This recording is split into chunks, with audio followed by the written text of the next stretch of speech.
اے دنیا کے پاپیو، اے دنیا کے گنہگارو، اے گناہ کر کر کے پاپ کر کر کے جنہوں نے اپنی جان کے اوپر انیائے کر رکھا ہے، جنہوں نے اپنی جان پر اتیاچار کر رکھا ہے، جنہوں نے اپنی جانوں پر ظلم کر کے رکھا ہے۔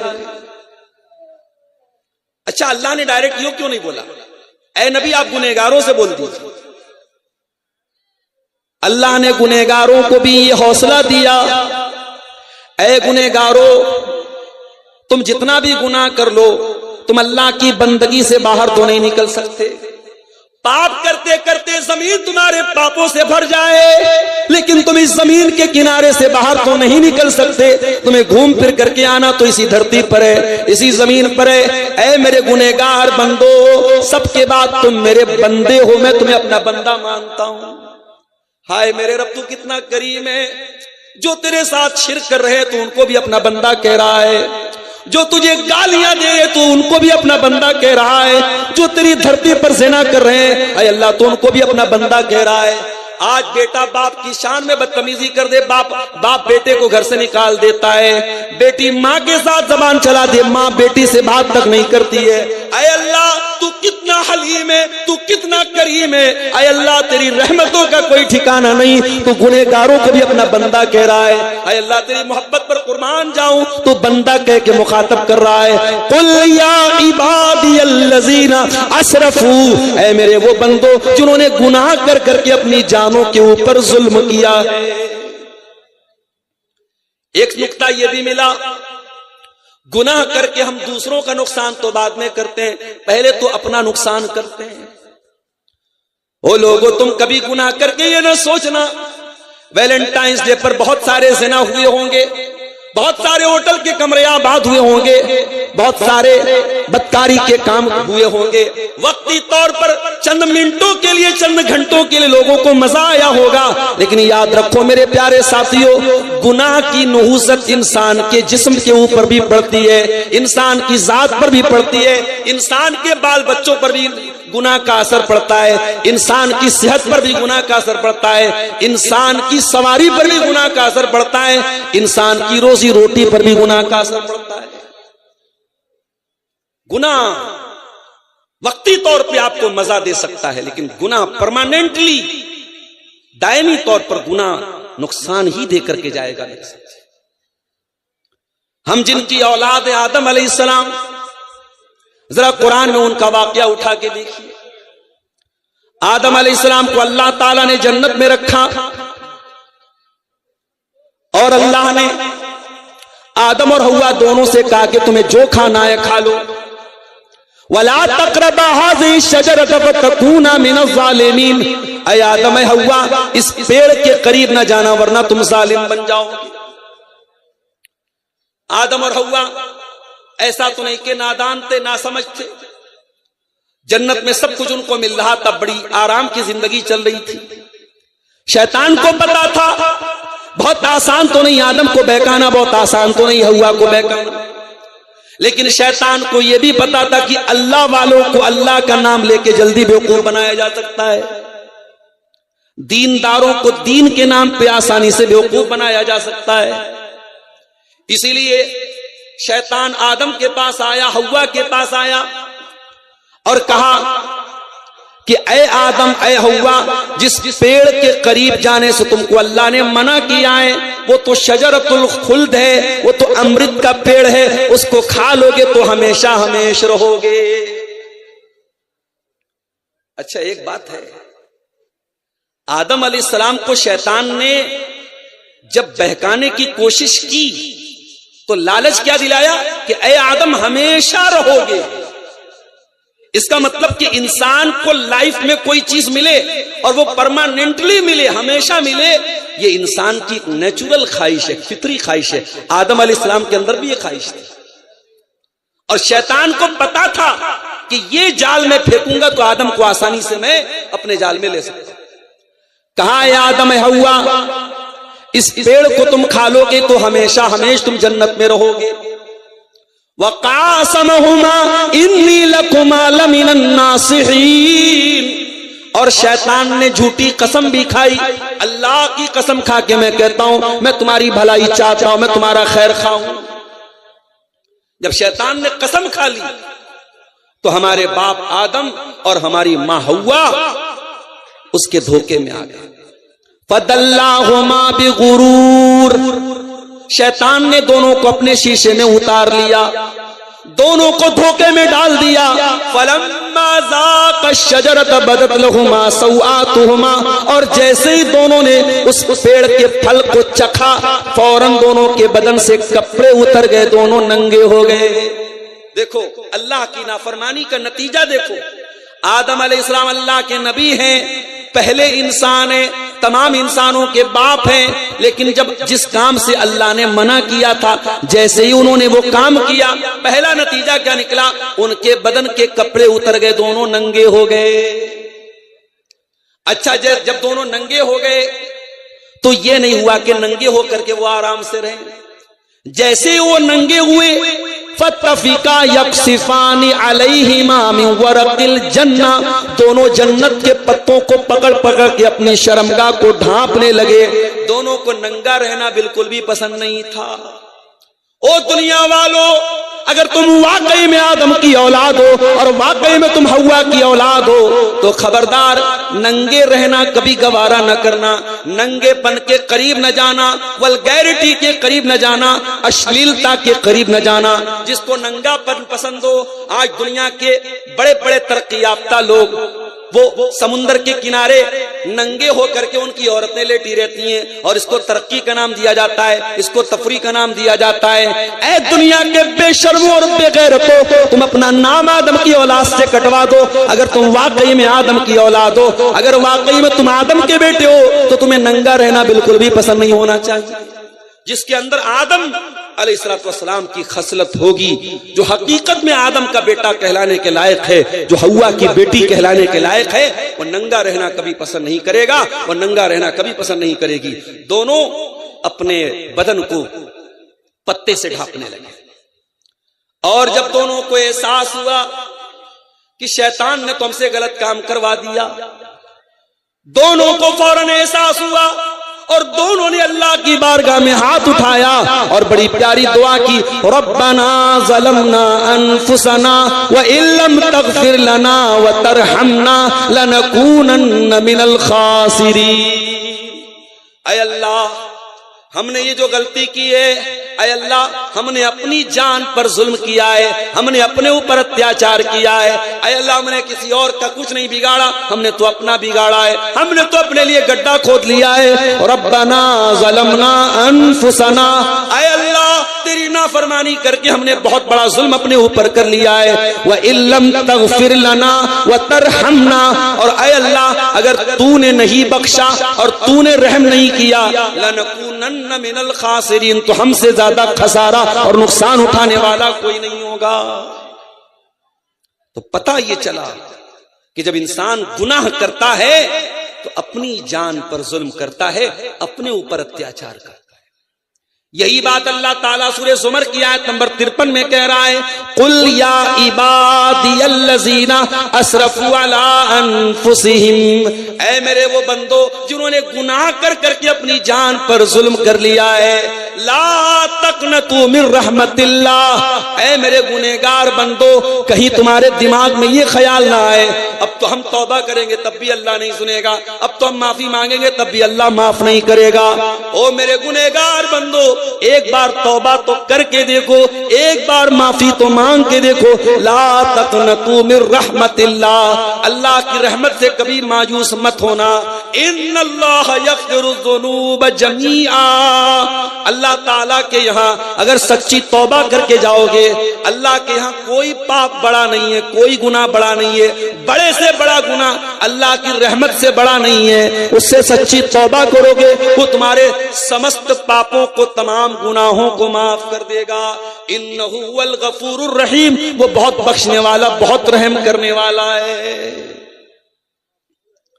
قرآن کی آیت دنیا کے ان تمام لوگوں کو ایک آسرا دلاتی ہے، امید دلاتی ہے، حوصلہ دیتی ہے جو گناہ کر کر کے تھک گئے ہیں، جن کے پاپوں سے دھرتی بھر گئی ہے، جن کے پاپوں کا گھڑا بھر گیا ہے. قرآن کی آیت انہیں توبہ کرنے کی دعوت دیتی ہے. اور قرآن کی آیت یہ بھی بتاتی ہے کہ اے گنہگاروں، تم گناہ کر کے اپنے اوپر ظلم کر رہے ہو، اپنے اوپر اتیاچار کر رہے ہو۔ اللہ کا ایک اور بندہ یونس علیہ السلام، جو اللہ کی اجازت کے بغیر اپنی بستی سے نکل گئے تھے، ان کو اللہ تعالی نے مچھلی کے پیٹ میں پہنچا دیا۔ وہ لوگوں کبھی تصور کرو مچھلی کا پیٹ کتنا بڑا رہا ہوگا، اور مچھلی کے پیٹ میں یونس علیہ السلام بالکل صحیح سلامت ہے۔ یہ بھی کرشمہ ہے اللہ تعالیٰ کا۔ اور قرآن یہ بھی کہتا ہے فلولا انہو کان من المسبحین للبث فی بطنہ، اگر یونس علیہ السلام نے توبہ نہ کی ہوتی، اگر اللہ تعالیٰ کی تسبیح بیان نہ کی ہوتی، تو قیامت تک مچھلی کے پیٹ میں ہی رہتے۔ یونس نبی تھے اللہ کے، قرآن کہہ رہا اگر وہ تسبیح نہ پڑھتے، توبہ نہ کرتے، تو مچھلی کے پیٹ میں رہتے قیامت۔ فنادا فی الظلمات، یونس علیہ السلام نے مچھلی کے پیٹ میں اللہ کو پکارا۔ میرے پیارے بھائیوں، آج جھارکھنڈ کے بہت سارے علاقوں میں موبائل کا نیٹ ورک کام نہیں کرتا۔ میں اسی برہیٹ میں آتا تھا، مجھے یاد ہے آج سے 6-7 سال پہلے جب حقانی صاحب بحیات تھے، میں یہاں آتا تھا، اس وقت شاید جیو شروع ہو چکا، جیو کا نیٹ ورک نہیں کام کرتا تھا، صرف ایئرٹیل کام کرتا تھا یا BSNL کام کرتا تھا۔ اور آج بھی جھارکھنڈ کے بہت سارے علاقوں میں آپ چلے جائیں، نیٹ ورک کوریج نہیں ہے، پہاڑی علاقوں میں آپ چلے جائیں۔ آپ غور کیجئے میرے ساتھیوں، سمندر کا اندھیرا، مچھلی کے پیٹ کا اندھیرا، اور اس کے بعد رات کا اندھیرا، تین اندھیروں میں مچھلی کے پیٹ میں یونس علیہ السلام اللہ تعالیٰ کو پکار رہے ہیں۔ یونس کے دل میں ایک بار بھی یہ خیال نہیں آیا میں پکار تو رہا ہوں، اللہ تک میری بات پہنچے گی کہ نہیں پہنچے گی۔ وہ لوگوں جہاں کسی نیٹ ورک کا کوریج نہ ہو، جہاں دنیا کا کوئی سم کام نہ کرتا ہو، وہاں میرے پروردگار کا نیٹ ورک موجود ہے۔ فنادا فی الظلمات، حضرت یونس علیہ السلام نے مچھلی کے پیٹ میں اللہ کو پکارا، اور کیسے پکارا؟ فرمایا اللہ الہ الا انت سبحانک انی کنت من الظالمین۔ کہا ہے پروردگار، تیرے سوا میرا کوئی سہارا نہیں ہے، تیرے سوا میرا کوئی معبود نہیں ہے۔ سب سے پہلے توحید کا اقرار کیا۔ او گنڈا پہننے والوں، او تعویذ پہننے والوں، او قبروں پر سجدہ کرنے والوں، او پیروں کے آگے سجدہ کرنے والوں، تم کس منہ سے اپنے آپ کو مسلمان کہتے ہو؟ تم کس منہ سے نماز میں ایاک نعبد و ایاک نستعین کہتے ہو؟ تمہاری یہ مکاری تمہارے منہ پر مار دی جائے گی، تمہاری یہ دھوکہ دڑی تمہارے منہ پر مار دی جائے گی۔ ارے مسلمان تو توحید کا علمبردار ہوتا ہے، مسلمان اللہ کے سوا کسی اور کو مشکل کشا نہیں مانتا ہے، کسی اور کو حاجت روا نہیں مانتا ہے۔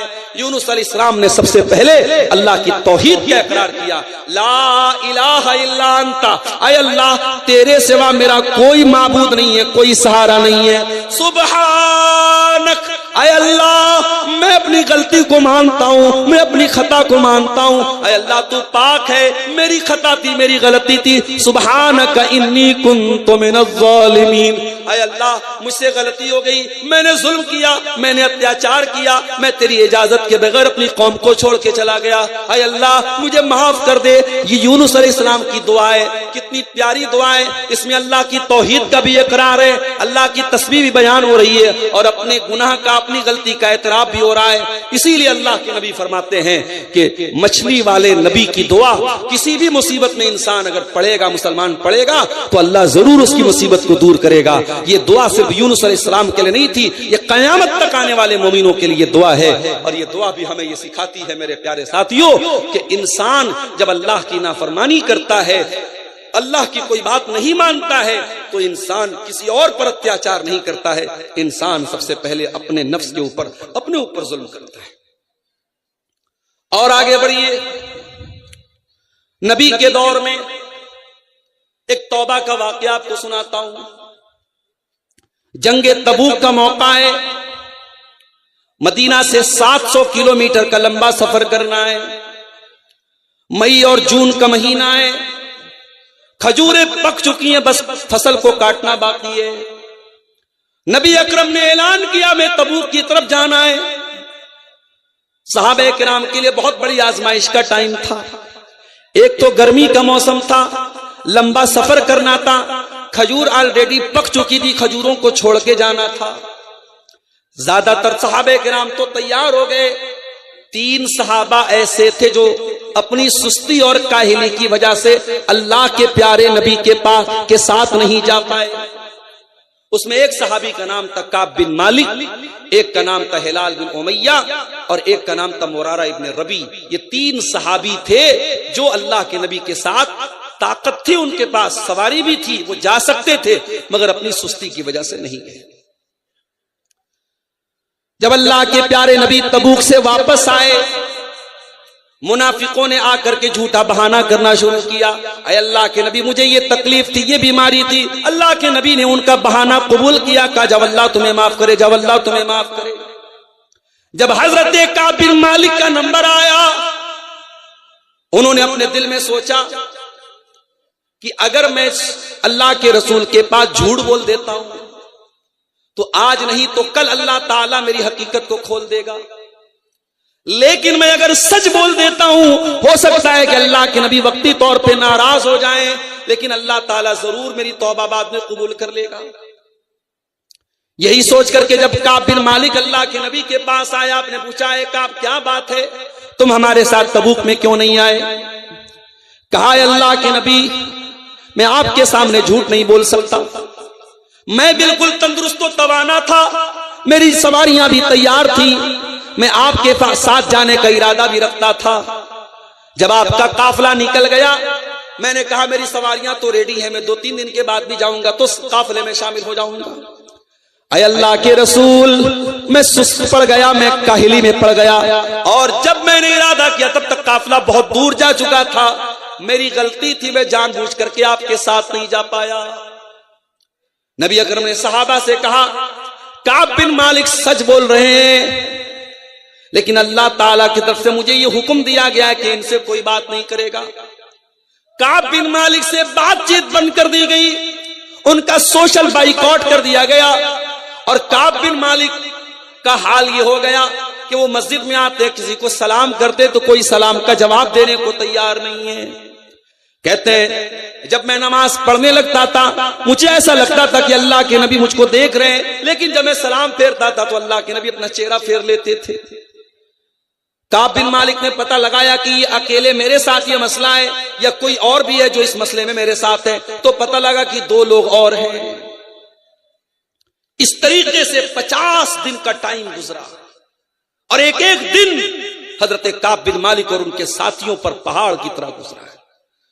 قرآن کریم ان کے حالات کا نقشہ کھینچتا ہے، وَعَلَى الثَّلَاثَةِ الَّذِينَ خُلِّفُوا، اے ایمان والو اللہ نے ان 3 لوگوں کی توبہ کو بھی قبول کر لیا جن کے معاملے کو اللہ کے نبی نے مؤخر کر دیا تھا۔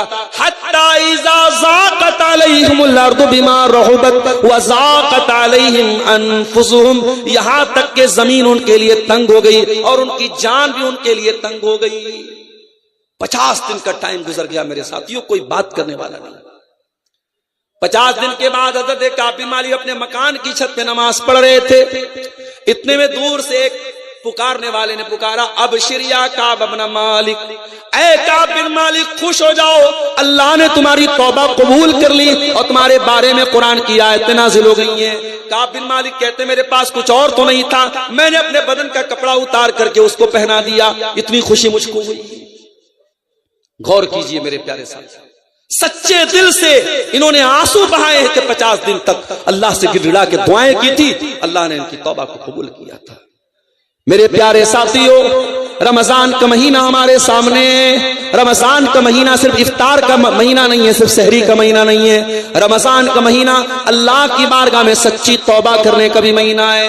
اس لیے آئیے ہم یہ عہد کریں کہ آنے والے رمضان میں ہم اللہ کی بارگاہ میں سچی توبہ کریں گے اور سورہ زمر کی اس آیت پر ہم عمل کریں گے، لا تقنطوا من رحمت اللہ، اے گنہگارو اللہ کی رحمت سے مایوس نہ ہونا، ان اللہ یغفر الذنوب جميعا، اللہ تمہارے تمام گناہوں کو معاف کر دے گا۔ مگر یہ بات یاد رکھیے، توبہ کے نام پہ کھلواڑ نہیں چلے گا، توبہ کے نام پہ مذاق نہیں چلے گا۔ اگر توبہ کرتے ہو تو اللہ سے سچی توبہ کرنا پڑے گا۔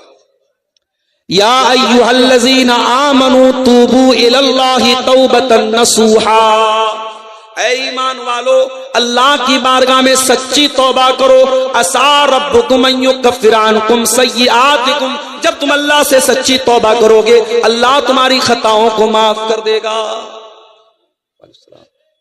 کتنی بڑی خطاؤں کو اللہ معاف کرے گا. اللہ کے نبی فرماتے ہیں، حدیث قدسی کے الفاظ ہیں، اللہ تعالیٰ کہتا ہے یا ابن آدم انک ما دعوتنی ورجوتنی غفرت لک، اے آدم کے بیٹے تو جب تک مجھ سے معافی مانگتا رہے گا، جب تک تو مجھ سے توبہ کرتا رہے گا میں تیری توبہ کو قبول کرتا رہوں گا، مجھے کسی کی کوئی پرواہ نہیں ہے. یا ابن آدم لو بلغت ذنوبک عنان السماء، اے آدم کے بیٹے اگر تیرے گناہ آسمان کے کناروں تک پہنچ جائیں، تیرے گناہوں سے آسمان بھر جائے، زمین بھر جائے، اگر اس کے بعد بھی تو سچی توبہ کر لے اور میرے پاس اس حال میں آ جائے کہ تو اللہ کے ساتھ شرک نہیں کرتا تھا، اے آدم کے بیٹے میں زمین بھر کے مغفرت تیرے حوالے کر دوں گا. اللہ تو معاف کرنے کو تیار ہے میرے ساتھی، مگر ہم اللہ سے توبہ کرنے کو تیار نہیں. رمضان کا مبارک مہینہ بھی آتا ہے اور ہمیں سے بہت سارے لوگوں کی زندگی میں کوئی تبدیلی نہیں آتی. میرے پیارے ساتھیوں، جس طریقے سے رمضان آپ کے کھانے کا ٹائم بدل دیتا ہے، آپ کے پینے کا ٹائم بدل دیتا ہے، آپ کے سونے کا ٹائم بدل دیتا ہے، اسی طریقے سے رمضان کو اپنی لائف اور اپنے جیون کو چینج کرنے کا مہینہ بنا لو. قل یا عبادی الذین اسرفوا علی انفسہم، اے نبی آپ کہہ دیجئے اے میرے وہ بندوں جنہوں نے گناہ کر کر کے اپنی جان پر ظلم کیا ہے، لا تقنطوا من رحمت اللہ، تم اللہ کی رحمت سے مایوس مت ہونا. ہم نے کیسے کیسے اپنی جان پر ظلم کیا ہے. ہمارے بہت سارے نوجوان حرام ریلیشن شپ میں، غلط تعلقات میں، عیاشی میں پڑے ہوئے ہیں. شادی شدہ لوگ بھی حرام تعلقات میں پڑے ہوئے ہیں، ایکسٹرا میریٹل افیئر ہو رہا ہے، شادی کے بعد بھی ناجائز تعلقات بنائے جا رہے ہیں. او اللہ کے بندو، اگر واقعی میں اس گندگی میں آپ مبتلا ہیں، قرآن کی یہ آیت آپ کو توبہ کی دعوت دے رہی ہے، باز آ جاؤ، توبہ کر لو. دنیا میں زنا کرنے کے بعد بھی اگر آپ کو پتھر نہیں مارے جا رہے ہیں، کوڑے نہیں لگائے جا رہے ہیں، تو اس کو اللہ کی طرف سے ایک مہلت سمجھ لو، ایک ڈھیل سمجھ لو، اور اللہ کی ڈھیل کا ناجائز فائدہ نہ اٹھاؤ، ورنہ جس دن اللہ کی رسی ٹائٹ ہوگی اللہ کس طریقے سے اپنا عذاب دے گا تم سوچ نہیں سکتے. آج کتنے پریوار برباد ہیں.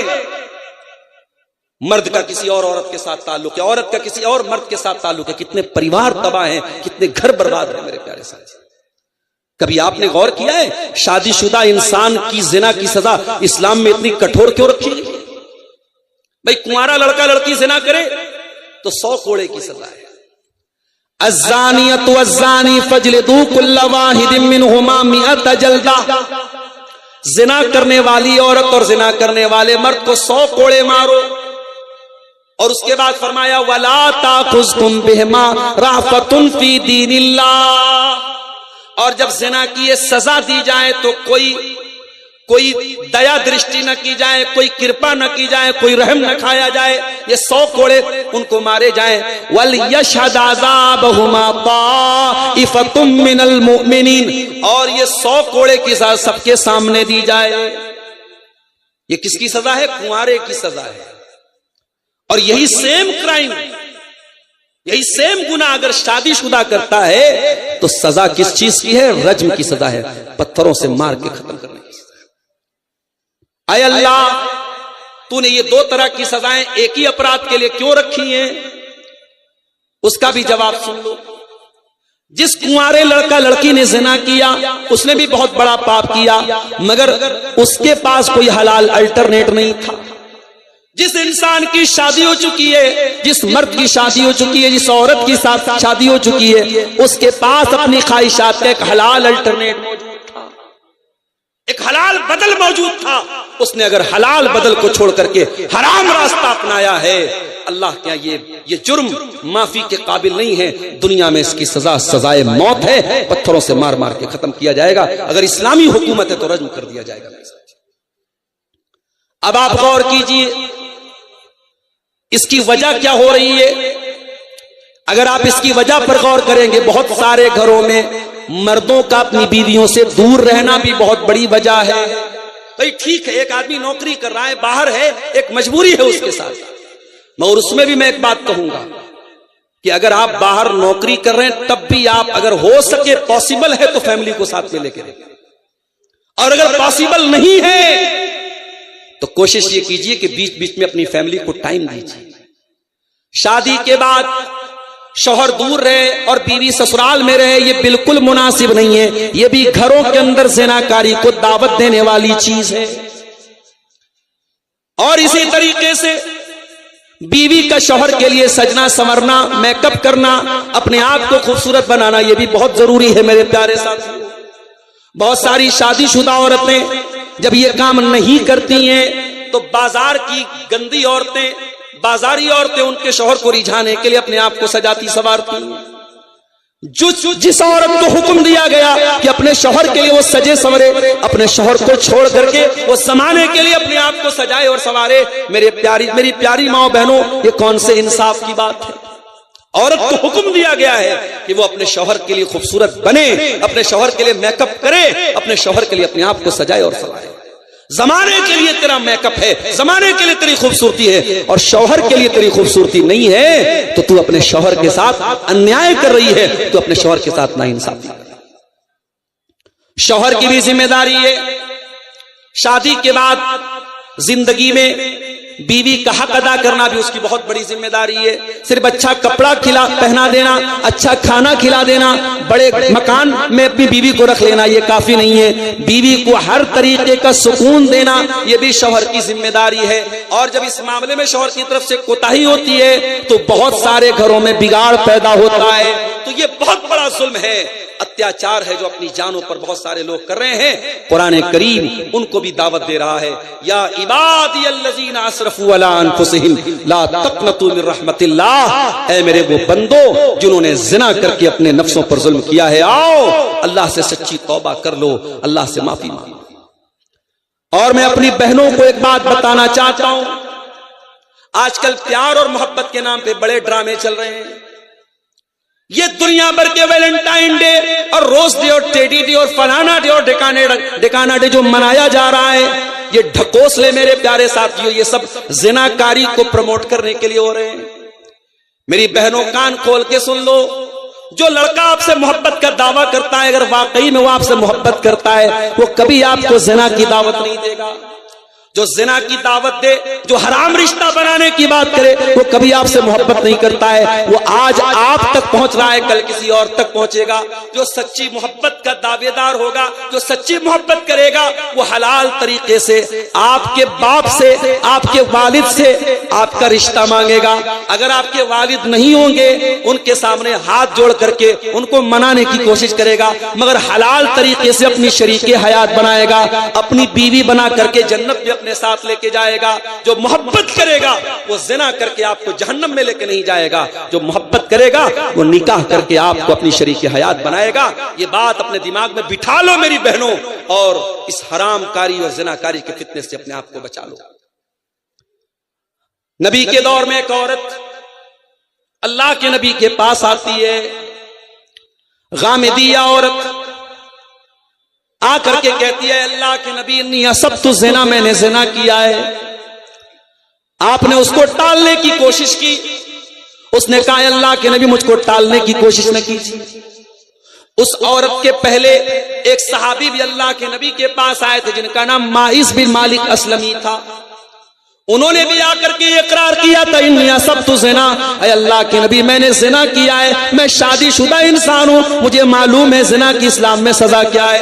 اے اللہ کے نبی میں اللہ کے یہاں زنا کی سزا نہیں پانا چاہتا ہوں، طہرنی، مجھے دنیا میں پاک کر دیجئے، مجھے سزا دے دیجئے تاکہ دنیا میں مجھے سزا مل جائے، مجھے آخرت میں سزا نہ ملے. اللہ کے نبی نے صحابہ سے کہا، ذرا چیک کرو تو شراب تو نہیں پی. اس وقت ہو سکتا ہے شراب حلال نہیں ہو، شراب حرام نہ رہی ہو اس وقت، شراب تو بعد میں حرام ہوئی تھی. صحابہ کرام نے جا کر کے منہ سونگا، کہا ہے اللہ کے نبی شراب تو نہیں پی. پھر نبی نے کہا پتہ لگاؤ کہیں ایسا تو نہیں کہ ان کا دماغ پھر گیا ہے، ان کو جنون طاری ہو گیا، پاگل پن کا دور آ گیا ہے. لوگوں نے پتہ لگایا اور پتہ لگانے کے بعد تصدیق کیا اللہ کے نبی دماغ بھی بالکل صحیح کام کر رہا ہے، نشہ بھی نہیں ہے، دماغ بھی صحیح ہے۔ اللہ کے نبی نے پھر بھی ٹال دیا۔ کچھ دن گزرے، پھر آئے، اے اللہ کے نبی طہرنی، مجھے پاک کر دیجئے، مجھے سزا دے دیجئے۔ آپ نے کہا ٹھیک ہے، زمین میں گڈھا کھودا جائے۔ گڈھا کھودا گیا، ماعز بن مالک اسلمی کو لایا گیا، آدھا دھڑ ان کا زمین میں ڈالا گیا اور آدھا دھڑ باہر رکھا گیا اور پتھروں سے مار مار کے ان کو ختم کیا گیا۔ جب حضرت ماعز بن مالک اسلمی کو مارا گیا، اللہ کے نبی نے فرمایا لقد تاب توبتن لو تابہا، اگر ایسی توبہ کسی مدینہ کے 70 گنہگار بھی اگر ایسی توبہ کرتے اللہ تعالیٰ 70 گنہگاروں کو معاف کر دیتا۔ اتنی سچی توبہ کی ہے اس نوجوان نے۔ ان کے واقعے کے کچھ دنوں کے بعد یہ عورت آئی تھی اور اس عورت نے آ کر کے کہا اے اللہ کے نبی میں نے بھی زنا کیا ہے اور مجھے بھی سزا دیجئے، مجھے بھی رجم کر دیجئے۔ اللہ کے نبی نے ٹالنے کی کوشش کی۔ عورت کہنے لگی اے اللہ کے نبی کیا آپ چاہتے ہیں کہ آپ مجھے ویسے ہی ٹال دے جیسے آپ نے ماعز کو ٹالا تھا؟ اے اللہ کے نبی انی لحبلا، میں حمل سے ہوں، میں پیٹ سے ہوں، مجھے آپ ٹالنے کی کوشش نہ کیجئے، مجھے زنا کی سزا دے دیجئے۔ آپ نے فرمایا اگر واقعی میں تم پیٹ سے ہو تو ہم تمہیں یہ سزا نہیں دے سکتے، سزا کی حقدار تم ہو، تمہارے بچے کا کیا قصور ہے؟ جاؤ جب بچہ پیدا ہو جائے آ جانا۔ 9 مہینے کا ٹائم اللہ کے رسول نے اس عورت کو دے دیا۔ 9 مہینے کے بعد جب بچہ پیدا ہو گیا، شاید صحابہ کرام بھی بھول چکے تھے، اللہ کے پیارے نبی بھی بھول چکے تھے۔ 9 مہینے کے بعد وہ عورت اپنے بچے کو ہاتھ میں لے کے آتی ہے، اے اللہ کے نبی آپ نے مجھے پہچانا، میں وہی غامدی عورت ہوں جو 9 مہینہ پہلے آپ کے پاس آئی تھی، اے اللہ کے نبی اب تو مجھے پاک کر دیجئے، مجھے سزا دے دیجئے۔ اللہ کے نبی نے فرمایا نہیں، ہم ابھی تمہیں سزا نہیں دیں گے، بچہ بہت چھوٹا ہے، جب یہ بچہ دودھ چھوڑ دے اور روٹی کھانے لگے تب تم میرے پاس آنا، ہم تمہیں سزا دیں گے۔ اللہ کے پیارے نبی نے 2 سال کا ٹائم اور دے دیا۔ 2 سال کا پیریڈ گزر گیا اور 2 سال کے بعد وہ عورت پھر آتی ہے اپنے بچے کو گود میں لے کے، اس حال میں کہ بچے کے ہاتھ میں روٹی کا ٹکڑا ہے۔ اے اللہ کے نبی اب تو مجھے زنا کی سزا دے دیجئے، اب تو مجھے پاک کر دیجئے۔ اے اللہ کے نبی میرا بچہ روٹی کھانے لگا، دودھ چھوڑ دیا۔ او لوگو، آج دنیا کی عدالتیں اپرادھیوں کو بچانے کا کام کرتی ہیں۔ آج اپرادھی اپنے آپ کو بچانے کے لیے جھوٹے گواہ لاتا ہے، جھوٹا ثبوت لاتا ہے۔ یہ کون سی عدالت ہے؟ یہ کون سی عدالت ہے جہاں اپرادھی کو بار بار بھاگنے کا موقع دیا جا رہا ہے، بار بار چھوڑا جا رہا ہے، مگر اپرادھی خدا کے کہتا ہے اے اللہ کے نبی مجھے زنا کی سزا دے دیجئے، مجھے پاک کر دیجئے۔ آپ نے فرمایا ٹھیک ہے، بچے کو ایک مسلمان کے حوالے کیا گیا۔ اس سے یہ بھی پتا چلا کہ اگر ولد الزنا کوئی زنا کا بچہ ہے، زنا سے پیدا ہوا بچہ ہے، تو اس کی پرورش بھی مسلمانوں کی سوسائٹی میں ہوگی۔ ایسا نہیں اس بچے کا کوئی قصور نہیں، وہ بچہ اپنے تمام جو ایک انسانی حقوق ہے وہ اس کو دیے جائیں۔ آپ نے زمین میں گڈھا کھودنے کا حکم دیا، گڈھا کھودا گیا، عورت کو گڈھے میں ڈالا گیا، پورے بدن کو چادر سے لپیٹ کر کے تاکہ بے پردگی نہ ہو۔ پتھروں سے مارا جانے لگا۔ جب پتھر مارے جانے لگے عورت کے بدن سے خون کا فوارہ نکلا، خون کے چھینٹے نکلے اور خون کے کچھ چھینٹے حضرت خالد بن ولید کے کپڑوں پر پڑ گئے۔ خالد بن ولید کے منہ سے غصے کے مارے کچھ کلمات نکلے کہ پتہ نہیں کیسی عورت کا کپڑا کیسی عورت کا خون میرے کپڑے پر پڑ گیا۔ جب اللہ کے پیارے نبی نے حضرت خالد کو اس طریقے کے الفاظ استعمال کرتے ہوئے دیکھا، آپ نے فرمایا محلن یا خالد، اے خالد خبردار اپنی زبان کو لگام دو، لقد تابت توبتن لو تابہا صاحب محسن لغفر لہ۔ اے خالد اس عورت نے اتنی سچی توبہ کی ہے، اگر کوئی ڈاکو بھی توبہ کرتا تو اس کی توبہ اللہ قبول کر لیتا۔ یہ نبی کے دور میں سچی توبہ کے واقعات تھے میرے ساتھ۔ آج ہمارے دلوں میں توبہ کا خیال کیوں نہیں آتا ہے؟ آئیے میں بتاتا ہوں کہ ہمارے دل میں توبہ کا خیال کیوں نہیں آتا ہے۔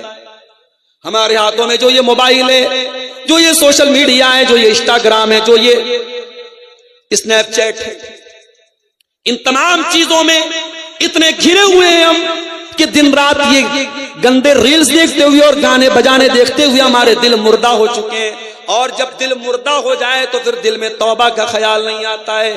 اسی لیے قرآن کہتا ہے ثم قست قلوبکم من بعد ذلک فہی کالحجارۃ او اشد قسوا۔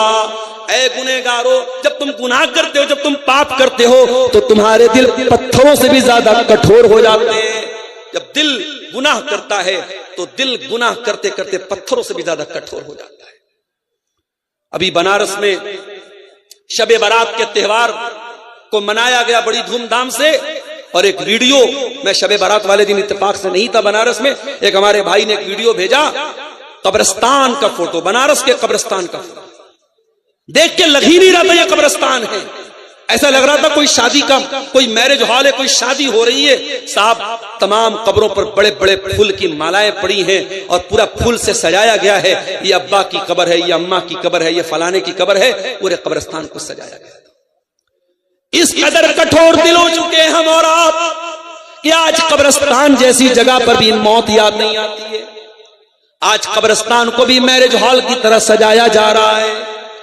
میرے پیارے بھائیوں، اس دل کو نرم کرو، اس دل کی کٹھورتا کو دور کرو، تب جا کر کے توبہ کا خیال آئے گا۔ اور یہ بھی سن لو، اگر اللہ سے سچی توبہ کرنا چاہتے ہو تو 4 کام کرنا پڑے گا۔ پہلا کام، اپنے گناہ پر ندامت کا احساس ہونا چاہیے، دل میں یہ خیال ہونا چاہیے کہ ہاں میں نے یہ غلط کیا، میں نے گناہ کیا، میں نے پاپ کیا۔ دوسرا کام، آئندہ اس گناہ کو نہ کرنے کا پکا ارادہ ہونا چاہیے۔ اور تیسرا کام، اس گناہ کو آن دا اسپاٹ فوراً چھوڑ دینا چاہیے۔ اگر آج تک آپ نماز نہیں پڑھتے تھے اور آپ کے دل میں توبہ کا خیال آیا ہے تو فجر کی نماز سے آپ کو نماز شروع کرنی پڑے گی۔ اگر آپ نماز نہیں شروع کرتے تو آپ کی توبہ کا کوئی مطلب نہیں ہے۔ کوئی شرابی اگر شراب سے توبہ کرنا چاہتا ہے اور توبہ کرنے کے بعد شام کو پھر شراب کی دکان پہ جاتا ہے، اس کی توبہ کا کوئی مطلب نہیں ہے۔ کوئی حرام ریلیشن شپ میں کوئی لڑکا یا لڑکی پڑا ہوا ہے، پڑی ہوئی ہے، اور وہ توبہ کرنا چاہتا ہے یا توبہ کرنا چاہتی ہے، اور پھر بھی اس لڑکے سے کانٹیکٹ رکھتی ہے، اس لڑکے سے باتیں کرتی ہے، اس لڑکی سے ملاقات کے وعدے کر رہی ہے، اس کا مطلب کہ وہ اپنے آپ کو دھوکہ دے رہی ہے، وہ اللہ تعالیٰ کو نہیں دھوکہ دے رہی، وہ اپنے آپ کو دھوکہ دے رہی ہے۔ سچی توبہ کا مطلب یہی ہے کہ آپ فوراً اس گناہ کو چھوڑ دیجئے میرے پیارے ساتھی۔ اور اگر آپ کے گناہ کا تعلق حقوق العباد سے ہے، آپ نے کسی کی زمین پر ناجائز قبضہ کر لیا ہے، کسی کا مال ہڑپ لیا ہے، کسی کے ساتھ کاروبار میں چیٹنگ کیا ہے، کسی کے ساتھ فراڈ کیا ہے، تو چوتھی شرط یہ ہے توبہ کی کہ آپ اس کا حق اس کو دیجئے۔ زمین لیا ہے تو زمین دے دیجئے، مال لیا ہے تو مال دے دیجئے، اور اگر آپ نے زبان سے تکلیف پہنچائی ہے، گالی دیا ہے، غیبت کیا ہے، چغلی کیا ہے، تو جا کر کے اس سے معافی مانگ لیجئے۔ یہ 4 کام جب تک ہم نہیں کریں گے ہماری توبہ کا کوئی مطلب نہیں ہے میرے پیارے ساتھ۔ اور اگر دنیا میں ہم نے لوگوں کا حق مار کیا، اگر ان کا حق نہیں دیا تو یہ بھی سن لو میرے پیارے ساتھیوں کہ قیامت کے دن ہم کو دینا پڑے گا۔ یہ الگ بات ہے، دنیا میں زمین ہڑپ پائے تو زمین دینا پڑے گا، مال لیا ہے تو مال دینا پڑے گا، پیسہ لیا ہے تو پیسہ دینا پڑے گا، لیکن قیامت کے دن کرنسی چینج ہو جائے گی، وہاں مال نہیں ملے گا، وہاں زمین نہیں ملے گی، وہاں آپ کو اپنی نیکیوں سے ہاتھ دھونا پڑے گا۔ کوئی روزہ لے کے چلا جائے گا، کوئی نماز لے کے چلا جائے گا، کوئی حج لے کے چلا جائے گا، کوئی زکوٰۃ خیرات لے کے چلا جائے گا، اس کے بعد بھی اگر کوئی حقدار کھڑا ہوگا، اللہ کے نبی فرماتے ہیں پھر ان کے گناہ انسان کے اوپر لاد دیے جائیں گے، اور دنیا سے نیکی لے کر کے جو آیا ہے اس حال میں اللہ کے پاس واپس جائے گا کہ گناہوں سے بھرا ہوا ہوگا اور جہنم میں اس کو پھینک دیا جائے گا۔ اس لیے حقوق العباد کا معاملہ میرے پیارے ساتھیوں اور ڈینجرس اور خطرناک ہے۔ اگر سچی توبہ آپ کرتے ہیں تو آپ حقوق العباد کے معاملے میں بھی بہت احتیاط کیجیے۔ آج ہمارے بہت سارے بھائی ایسے ہیں جو پیسہ کمانے کی دوڑ میں اندھے بن چکے ہیں، رشوت کا پیسہ بھی جیب میں جا رہا ہے، سود اور بیاج کا پیسہ بھی جیب میں جا رہا ہے۔ اسی جھارکھنڈ کی بہت ساری بستیوں میں گروپ لون بڑی تیزی سے چل رہا ہے، چھوٹے چھوٹے اماؤنٹ 10-20 ہزار کا اماؤنٹ آج مسلمان سود پر لے رہا ہے, انٹرسٹ پر لے رہا ہے. کیا مسلمان اپنے نبی کی حدیث بھول گیا؟ اللہ کے پیارے نبی نے فرمایا لعن اللہ آکل الربا وموکلہ وکاتبہ وشاہدی. سود کھانے والے پر بھی اللہ کی لعنت, سود کھلانے والے پر بھی اللہ کی لعنت, سود لکھنے والے پر بھی اللہ کی لعنت, اور سود کی گواہی دینے والے پر بھی اللہ کی لعنت. اور آپ نے فرمایا وہم سوا, سب برابر ہیں. آج سود کا پیسہ مسلمان کے گھر میں آ رہا ہے. قل یا عبادی الذین اسرفوا علی انفسہم, اے سود بیاج کھا کر کے, اے رشوتیں کھا کر کے, اے حرام کمائی کھا کر کے جنہوں نے اپنی جانوں پر ظلم کیا ہے, لا تقنطوا من رحمت اللہ, اللہ کی رحمت سے کبھی مایوس مت ہونا. اور یہ بھی یاد رکھو توبہ کی بھی ایک ایکسپائری ہے. توبہ کر سکتے ہیں مگر کب تک؟ جب تک موت سامنے نہ آئے. اگر آپ نے موت کو سامنے دیکھ کر کے توبہ کی تو آپ کی توبہ قبول نہیں ہوگی. اللہ کے پیارے نبی فرماتے ہیں ان اللہ یقبل توبۃ العبد ما لم یغرغر, اللہ تعالی بندے کی توبہ کو تب تک قبول کرتا ہے جب تک جان حلق تک نہ آ جائے. آج ہم نہیں جانتے کب ہمارے ساتھ کون سا ایکسیڈنٹ ہو جائے. پرسوں سونا کوڑ کی سرزمین پر پروگرام تھا میرا, رات میں اسی برہیٹ سے ہوتا ہوا میں پٹنہ اور بنارس واپس گیا. ہماری مجبوری تھی, ہم کو جانا تھا پھر آ جانا تھا. کبھی کبھی رات میں 100 اور 120 کی سپیڈ میں بھی گاڑی چلتی ہے, ڈر بھی لگتا ہے. اور خاص طور سے یہ جو برہروا کا راستہ ہے پورا پہاڑی کا علاقہ ہے, گاڑی کبھی ڈس بیلنس بھی ہو سکتی ہے. ڈرائیور کی ایک غلطی ہمیں موت کے گھاٹ بھی اتار سکتی ہے. میرے پیارے ساتھیوں, یہ حالات آپ کے ساتھ بھی ہو سکتے ہیں. کہیں ایسا نہ ہو کہ کوئی زندگی میں حادثہ آئے اور ہمیں توبہ کرنے کی مہلت بھی نہ ملے, ہمیں توبہ کرنے کی توفیق بھی نہ ملے. میرے ساتھیوں, اسی لیے آنے والے رمضان میں سچی توبہ کا ہم سب عزم کریں. میرے پیارے ساتھیوں, رمضان میں خاص طور سے سحری کے ٹائم آپ اگر 5 بجے اذان ہو رہی ہے 4:30 بجے آپ سحری سے فارغ ہو جائیے. آدھا گھنٹہ کا ٹائم آپ کے پاس ہے, بہت بہترین ٹائم ہے. وضو کر لیجئے. رات میں اگر آپ نے تراویح اور تہجد نہیں پڑھی ہے تو 2-4 رکعت تہجد پڑھ لیجئے. ٹائم ہے تو پوری 8 رکعت پڑھ لیجئے. اگر 8 رکعت نہیں پڑھ سکتے 2 پڑھ لیجئے, 4 پڑھ لیجئے. وہ بڑا پیارا وقت ہے, وہ بڑا سہانا وقت ہے. وہ فجر کے پہلے کا جو وقت ہے وہ رات کا آخری پہر ہے. اس پہر میں, اس وقت میں اللہ کی بارگاہ میں اپنے ہاتھ پھیلا کے اللہ سے اپنے گناہوں کی گڑ گڑا کر کے معافی مانگ لیجئے. میرے بھائی, ہم سب مانگ لیں. اور اگر آپ کو کچھ کہنا نہیں آتا اللہ سے تو یہ چھوٹی سی دعا جو نبی نے ہمیں سکھائی ہے شب قدر میں پڑھنے کے لیے, وہی دعا پڑھ لینا. جب اما عائشہ نے پوچھا ہے اللہ کے نبی ارائیت ان علمت ای لیلۃ لیلۃ القدر, اے اللہ کے نبی اگر مجھے پتا چل جائے کہ کون سی رات لیلۃ القدر کی رات ہے, کون سی رات قدر کی رات ہے, اے اللہ کے نبی میں اس رات میں کیا پڑھوں گی؟ اللہ کے نبی نے بڑی چھوٹی سی دعا سکھائی جو مزدوری کرنے والے مزدور کو بھی یاد ہو سکتی ہے, جو رکشہ چلانے والے کم پڑھے لکھے انسان کو بھی یاد ہو سکتی ہے. اللہم انک عفو تحب العفو فاعف عنی, اے اللہ تو معاف کرنے والا ہے, تو معافی کو پسند کرتا ہے. اے اللہ میں بھی تیرا گنہگار بندہ ہوں, تو مجھ کو معاف کر دے. یہ دعا میرے پیارے ساتھیوں رمضان کے دن روزانہ پڑھیے, جب موقع ملے تب پڑھیے. اور اس دعا کے اوپر غور کیجئے کہ اس میں آپ اللہ سے کیا کہہ رہے ہیں. اللہ کو معافی پسند ہے. اگر آپ کے ساتھ کسی نے اتیاچار کیا ہے, اسلام کہتا ہے کہ آپ بدلہ لے سکتے ہیں. کوئی آپ کے ایک گال پہ تھپڑ مارتا ہے تو آپ اس کے بھی ایک گال پہ تھپڑ مار سکتے ہیں. اسلام کی یہ شکشا نہیں ہے, اسلام کی یہ تعلیم ہے. کوئی آپ کے ایک گال پہ تھپڑ مارے تو آپ دوسرا گال پیش کر دو, یہ اسلام کی تعلیم نہیں ہے. اسلام آپ کو بدلہ لینے کی اجازت دیتا ہے, مگر ساتھ میں اللہ تعالیٰ کہتا ہے وَلَمَنْ صَبَرَ وَغَفَرَ فَإِنَّ ذَلِكَ مِنْ عَزْمِ الْأُمُورِ. اے میرے بندو, اگر تم معاف کر دو, تم صبر سے کام لے لو, معاف کر دو تو یہ زیادہ بہتر ہے, ہم کو زیادہ پسند ہے. جہاں پر ہم بدلہ لے سکتے ہیں اور وہاں پہ ہم معاف کر دیں, اللہ کو یہ زیادہ پسند ہے. اللہ معافی کو پسند کرتا ہے.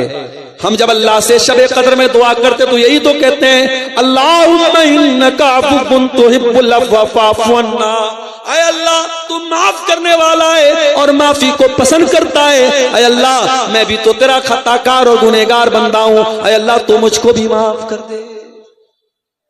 میرے نوجوان ساتھیوں، اللہ کے واسطے اس سے پہلے کی جوانی ڈھل جائے توبہ کر لو، اس سے پہلے کہ مٹی میں دفن کر دیے جاؤ اللہ سے سچی توبہ کر لو، اس سے پہلے کی توبہ کی توفیق چھین لی جائے توبہ کر لو میرے بھائیوں۔ گوا کے اس نائٹ کلب کا واقعہ یاد کرو جہاں ڈانس ہو رہا تھا، لڑکیاں ناچ رہی تھی، سنگیت بج رہا تھا، لوگ شراب کے جام لڑکا رہے تھے، اسی حالت میں گیس سلنڈر پھٹتا ہے اور گوا کے نائٹ کلب میں زبردست آگ لگ جاتی ہے اور درجنوں لوگ وہاں پہ مر جاتے ہیں۔ میرے پیارے ساتھیوں، کون سا حادثہ آئے گا اور ہمیں موت کے گھاٹ اتار دے گا ہم نہیں جانتے۔ اس سے پہلے کہ کوئی ایکسیڈنٹ ہو جائے، کوئی حادثہ آ جائے اور زندگی کا تار ٹوٹ جائے، اللہ سے سچی توبہ کر لو میرے ساتھیوں۔ اور یہ بھی یاد رکھو اللہ تعالی معاف کرنے والا ہے، لیکن اللہ کی پکڑ بھی بڑی سخت ہے۔ اللہ کا ایک نام غفور ہے، اللہ کا ایک نام رحیم ہے، تو اللہ کا ایک نام جبار بھی ہے، اللہ کا ایک نام عزیز بھی ہے، اللہ کا ایک نام ذو انتقام بھی ہے۔ اللہ اگر انتقام لیتا ہے تو بہت خطرناک لیتا ہے میرے ساتھ۔ آج کتنے لوگ ایسے ہیں جو لواطت کے گندے کام میں مبتلا ہیں، جو لوط علیہ السلام کی قوم نے گندا کام کیا تھا، مرد کا مرد کے ساتھ جو تعلق بنانے کا گندا کام اس دھرتی پر شروع ہوا تھا وہ لوط علیہ السلام کی قوم نے شروع کیا تھا۔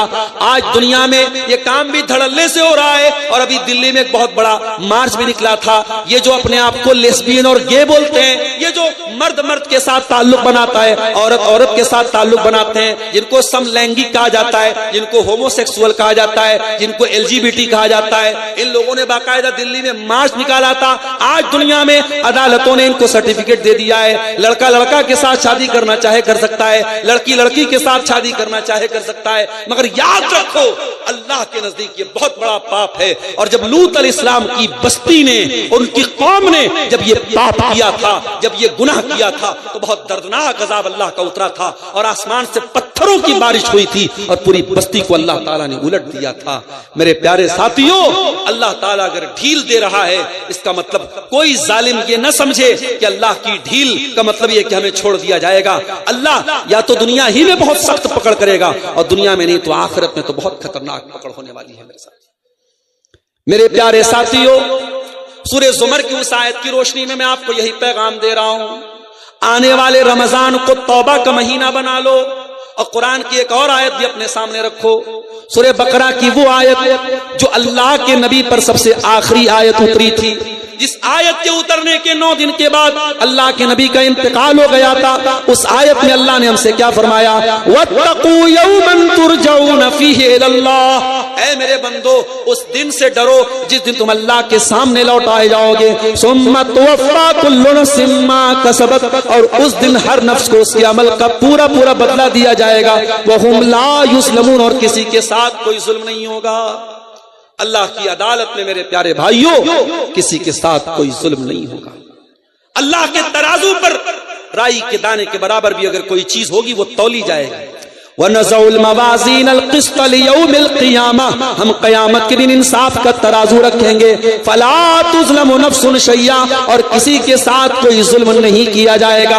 وَإِنْ كَانَ مِثْقَالَ حَبَّةٍ مِّنْ خَرْدَلٍ أَتَيْنَا بِهَا، اور ایک رائی کے دانے کے برابر بھی اگر تم نے کوئی پاپ کیا ہوگا، تم نے کوئی نیکی کی ہوگی، اللہ کے ترازو پر سامنے آ جائے گی۔ وَكَفَىٰ بِنَا حَاسِبِينَ، اور جب ہم حساب لیں گے تو پورا پورا لیں گے۔ اس لیے میرے پیارے ساتھیوں، قرآن کریم کی جو آیت خطبے کے بعد میں نے پڑھی تھی، سورہ زمر کی آیت نمبر 53، اس آیت کو ہمیشہ اپنے ذہن میں رکھو، اور جب زندگی میں مایوسی کے اندھیرے چھا جائیں تو قرآن کی اسی آیت کو اپنے سامنے رکھو۔ اللہ ہماری توبہ کو، ہماری گناہوں کو معاف کرنے کو تیار ہے، ہماری توبہ کو قبول کرنے کو تیار ہے۔ شرط یہ ہے کہ ہماری توبہ سچی توبہ ہو، اور توبہ کی ایکسپائری ختم ہونے کے پہلے ہم توبہ کر لیں۔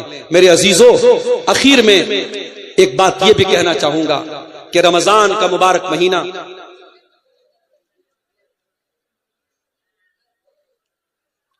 رمضان کا مبارک مہینہ جو چند قدم کی دوری پر شروع ہونے والا ہے، اس مہینے میں اپنے نوجوانوں سے ایک بات کہنا چاہوں گا کہ آپ اللہ کے واسطے اپنے سوشل میڈیا اکاؤنٹ سے تھوڑا دور رہیے.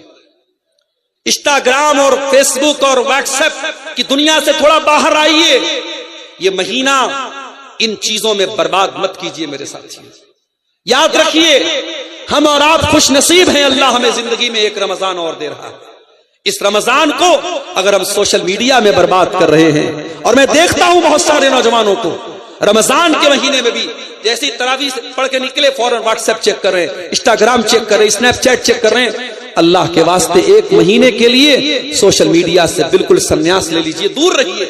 اور اگر استعمال کر بھی رہے ہیں تو صحیح استعمال کیجئے، مفید استعمال کیجئے. اور یہ بات یاد رکھیے، آپ سوشل میڈیا پر جب اکیلے میں بیٹھ کے کوئی غلط چیز دیکھتے ہیں، کوئی گناہ کی چیز دیکھتے ہیں، تو یہ عمل بھی بہت خطرناک عمل ہے میرے ساتھ. میں ایک حدیث آپ کو سنانا چاہتا ہوں. اللہ کے نبی نے فرمایا کہ میں اپنی امت کے ایسے لوگوں کو بھی جانتا ہوں جو قیامت کے دن پہاڑوں کے برابر نیکیاں لے کر کے آئیں گے، لیکن اللہ تعالیٰ ان کی نیکیوں کو ہوا میں اڑا دے گا. صحابہ نے پوچھا اللہ کے نبی وہ کون لوگ ہوں گے؟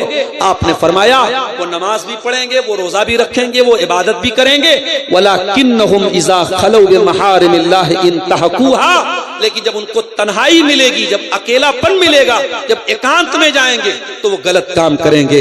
آج موبائل اور سوشل میڈیا ہماری تنہائیوں کو گناہوں سے آلودہ کر رہا ہے. یاد رکھو آپ نے موبائل پر جتنی بھی غلط چیزیں دیکھی ہیں اور کی ہیں، آپ سارے ثبوت مٹا دیجئے، موبائل سے ساری چیزیں ڈیلیٹ کر دیجئے. مگر اللہ کو سب معلوم ہے، اللہ سے کچھ ڈھکا چھپا نہیں ہے. وہ علیم بذات الصدور ہے، وہ دل کی گہرائیوں کو بھی جانتا ہے، وہ دل میں چھپے ہوئے بھید کو بھی جانتا ہے. یہ ہمارے سامنے ایک سوال آیا ہے کہ سحری کے لیے مائک میں اعلان کر کے اٹھانا کیا جائز ہے؟ دیکھیے جائز اور ناجائز پر تو ہم نہیں جائیں گے، ہم ڈائریکٹ یہ تو نہیں بول سکتے کہ یہ عمل ناجائز ہے. مگر یہ عمل اگر اچھا ہوتا، بہتر ہوتا تو نبی کے دور میں ہوتا، صحابہ کے دور میں ہوتا. نبی اور صحابہ کے دور میں ایسا نہیں تھا، اور آج مجھے ایسا لگتا ہے کہ ہمیں اس کی کوئی ضرورت بھی نہیں ہے. آج الحمدللہ سب کے گھر میں موبائل ہے، الارم لگا ہوا ہے، اور ہم کو معلوم ہے کہ فجر کی اذان اتنے بجے ہونی ہے، اس کے پہلے 1 گھنٹہ 2 گھنٹہ پہلے عورتیں سحری کے لیے اٹھ جاتی ہیں. اس طریقے سے باقاعدہ کچھ لوگوں کو اعلان کے لیے متعین کرنا یہ مناسب نہیں ہے، بہتر نہیں ہے. اس عمل سے ہمیں پرہیز کرنا چاہیے. ایک سوال یہ آیا کہ کیا خواتین سوشل میڈیا کے ذریعے دعوت و تبلیغ کر سکتی ہیں؟ کر سکتی ہیں، مگر بہت احتیاط کے ساتھ. بہت احتیاط کے ساتھ عورتیں سوشل میڈیا کا استعمال دعوت و تبلیغ کے لیے کر سکتی ہیں. احتیاط کا مطلب کیا ہے سمجھ لیجیے. آج بہت ساری لڑکیاں کیا کر رہی ہیں، یوٹیوب پر وہ تقریریں کر رہی ہیں. یوٹیوب جیسا پلیٹ فارم جہاں تمام لوگ سن رہے ہیں، وہاں کسی لڑکی کا اس طریقے، چاہے وہ اسکارف میں ہی کیوں نہ ہو، وہ نقاب ہی میں کیوں نہ ہو، یہ مناسب نہیں ہے. اور آج افسوس کے ساتھ کہنا پڑتا ہے، آج بہار اور جھارکھنڈ کے بڑے بڑے بنات کے ادارے چل رہے ہیں، اور وہاں جوان جوان لڑکیوں سے سالانہ پروگرام میں باقاعدہ ایکشن کے نام پہ ان سے حرکتیں کروائی جا رہی ہیں. یعنی آپ ڈانس کا نام ایکشن رکھ دیجئے تو کیا وہ جائز ہو جائے گا؟ اور ابھی ایک صاحب نے مجھے ویڈیو بھیجا، مسجدوں کے اندر بھی یہ کام ہو رہا ہے. یعنی اب مسجدوں کے اندر بھی یہ ناچ گانے کے کام ہوں گے. اللہ ہمیں عقل دے میرے پیارے صاحب. تو عورتیں تقریر کریں عورتوں کے دائرے میں. اگر فیس بک چلا رہی ہیں تو بہت احتیاط کے ساتھ اپنی کوئی فوٹو وہ نہ ڈالیں. اچھی چیزیں، مفید چیزیں، علماء کے بیانات، علماء کی تحریریں، اچھی کتابیں وہ سوشل میڈیا پر شیئر کر سکتی ہیں. اور اپنی فرینڈ لسٹ میں بلا ضرورت کسی غیر محرم لڑکے کو شامل کرنے کی کوشش نہ کریں. بہت سارے لڑکے آتے ہیں کہ صاحب میں آپ کو اپنی دینی بہن مانتا ہوں اور آپ کی باتیں بڑی اچھی لگتی ہیں اور آپ بڑا اچھا جو ہے چیزیں شیئر کرتی ہیں. یہیں سے شیطان شروعات کرتا ہے. یاد رکھیے سوشل میڈیا پر جب ایک لڑکا لڑکی چیٹنگ کرتے ہیں تو گویا کہ وہ خلوت اختیار کرتے ہیں، تنہائی اختیار کرتے ہیں. اور اللہ کے نبی کی حدیث ہے کہ جب بھی کوئی لڑکا لڑکی تنہائی اختیار کرتے ہیں تو تیسرا وہاں شیطان ہوتا ہے. آپ فیس بک میں بات کر رہے ہیں، شیطان وہاں پر بھی بیٹھا ہوا ہے. آپ واٹس ایپ پر بات کر رہے ہیں، شیطان وہاں بھی بیٹھا ہے. آپ انسٹاگرام پر بات کر رہے ہیں، شیطان وہاں بھی بیٹھا ہے. اس لیے خواتین اگر سوشل میڈیا چلا رہی ہیں تو بہت احتیاط کے ساتھ وہ چلائیں گی. دعوت و تبلیغ کا وہ کام کریں اپنے دائرے میں، خواتین کے دائرے میں وہ کام کریں، اس کی ضرورت ہے. کیا کوئی سوال بھی ہے؟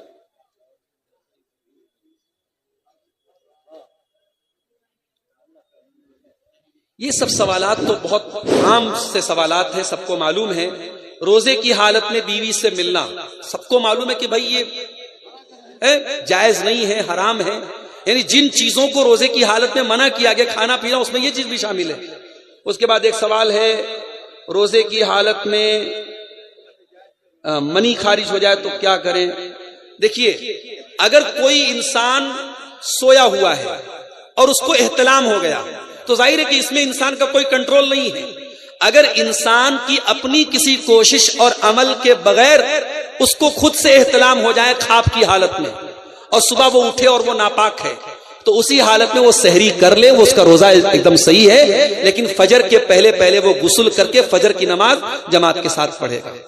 اگر کسی کو احتلام ہو گیا تو پھر اس کو چھوٹ نہیں ملتی کہ وہ سو جائے اور صبح اٹھ کر کے آرام سے 8-9 بجے فجر کی نماز پڑھے، نہیں، فجر کی نماز اس کو جماعت سے پڑھنا ہے، اسی ٹائم وہ غسل کرے گا، پاکی حاصل کرے گا، اس سے اس کے روزے پر کوئی فرق نہیں پڑے گا انشاءاللہ۔ غیر مسلم کے پیسے سے افطار کرنا، کیا افطار ہوگا یا نہیں ہوگا؟ بھائی غیر مسلم کے یہاں جب آپ دعوت کھا سکتے ہیں، عام چیزیں کھا سکتے ہیں، تو افطار بھی کر سکتے ہیں، ٹھیک ہے۔ لیکن اگر کوئی غیر مسلم ایسا ہے جس کے بارے میں ہمیں معلوم ہے کہ اس کی پوری کمائی یا زیادہ تر کمائی حرام کی ہے، تو اس غیر مسلم کے ہاں آپ عام دعوت بھی نہیں کھائیں گے اور افطار بھی نہیں کریں گے۔ اور اگر کوئی غیر مسلم ایسا ہے کہ اس کا کاروبار مکس ہے، وہ اسلام کو تو نہیں مانتے، ان کے یہاں سود بیاج بھی چلتا ہے، ان کے حرام کام بھی ہوتا ہے، لیکن اس کا زیادہ تر بزنس حلال چیزوں کا ہے، تو اس کے عام دعوت بھی آپ کھا سکتے ہیں اور اس کے افطار بھی کر سکتے ہیں۔ مگر کوشش یہ کیجئے کہ افطار اپنے مسلمان بھائی کیا کیجئے، تاکہ آپ کو دعوت کھانے کا فائدہ مل جائے اور اس کو روزے دار کو افطار کرانے کا ثواب مل جائے۔ غیر مسلم کو دنیا میں تو اس کی نیکی کا پھل مل سکتا ہے، آخرت میں کوئی پھل نہیں ملے گا، اس لیے بہتر ہے کہ اس کو اوائڈ کیا جائے، لیکن بہرحال جائز ہے، اس میں کوئی گناہ کی بات نہیں۔ میت کے نام سے افطاری کروا سکتے ہیں یا نہیں؟ میت کے نام سے صدقہ کرنے کا ثبوت ملتا ہے، افطاری کا میرے علم میں کوئی ثبوت نہیں ہے۔ اگر کسی کے علم میں کوئی ثبوت ہو تو مجھے دے دے، میں مان لوں گا۔ کوئی حدیث نہیں ہے، کوئی دلیل نہیں ہے۔ افطاری ایک الگ نیکی ہے، ایک الگ عبادت ہے، اس کو عام صدقہ کے اوپر ہم قیاس کریں تو یہ مناسب نہیں ہے، اس لیے میت کے نام سے آپ افطاری مت کرائیے۔ اگر کسی بیٹے کو باپ سے بہت محبت ہے، بیٹا لوگوں کو افطار کرائے گا، اس کا ثواب آٹومیٹک باپ کو پہنچے گا، بیٹے کی ہر نیکی کا ثواب باپ کو ملتا ہے، لیکن باپ کے نام سے، میت کے نام سے افطاری کروانا یہ ٹھیک نہیں ہے۔ ہاں، میت کے نام سے آپ صدقہ کر سکتے ہیں، غریبوں کو کھانا کھلا سکتے ہیں، مدرسے میں غریب بچوں کو آپ کچھ پیسہ دے سکتے ہیں، کوئی روم وغیرہ بنوا سکتے ہیں، لیکن افطاری ایک خاص عبادت ہے، اس کو میت کے نام سے کرنا یہ ٹھیک نہیں ہے، مناسب نہیں ہے، اس سے ہمیں پرہیز کرنا چاہیے، ٹھیک ہے۔ اللہ تعالیٰ سے دعا ہے رب العالمین ہم سب کو سچی توبہ کرنے کی توفیق عطا فرمائے، رب العالمین ہمارے گناہوں سے ہم سب کو اس ماہ مبارک میں جو چند قدم کی دوری پر ہے ہمیں باز آنے کی اور اپنی بارگاہ میں رجوع کرنے کی توفیق عطا فرمائے۔ ہمارے وہ بھائی جو قرآن سے دور ہیں، اللہ رب العالمین انہیں قرآن سے اپنا تعلق جوڑنے کی توفیق عطا فرمائے۔ ہمارے وہ نوجوان بھائی اور بہن جو کسی قسم کے غلط کام میں مبتلا ہیں، اللہ تعالیٰ ان کو اپنی تمام خطاؤں اور غلطیوں سے نکل کر کے اللہ کی بارگاہ میں سچی توبہ کی توفیق عطا فرمائے۔ جب تک ہم دنیا میں زندہ رہیں، اسلام پر زندہ رہیں اور ہمارا خاتمہ ایمان پر ہو، آمین۔ وآخر دعوانا ان الحمد للہ رب العالمین، والسلام علیکم ورحمۃ اللہ وبرکاتہ۔